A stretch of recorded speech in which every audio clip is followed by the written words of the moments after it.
বন্ধুরা আজকে আমরা ত্রিকোণমিতির 15 নম্বর অঙ্কটা করব, ঠিক আছে? চলো দেখি আমরা লেফট হ্যান্ড সাইড দিয়ে পাবো। লেফট হ্যান্ড সাইডে ফার্স্টে আমরা কি লিখবো? সাইনে এখানে কি হবে? 1 মাইনাস কস এ প্লাস 1 মাইনাস কস এ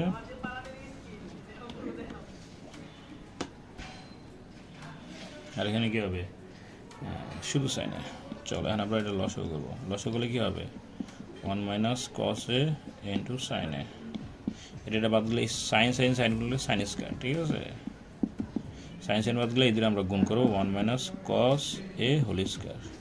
এটা সূত্র করে চলো, sine square A square minus 2 A B plus B square R 1 minus cos square, ঠিক আছে? এখানে হবে সাইন এ। এন্ড দেখো সাইন স্কয়ার আর কস স্কয়ার সমান আমরা এখানে 1 লিখবো। কি লিখবো? 1 আর 1 স্কয়ার করলে 1 হয়, 2 রে কস দ্বারা গুণলে 2 কস হবে, ঠিক আছে? আর এখানে আমরা কি লিখবো? এটা যা আছে তাই লিখবো, 1 মাইনাস কস এ আর এখানে সাইন এ, ঠিক আছে? তো চলো আমরা একটু উপরগুলো মুছা দিই।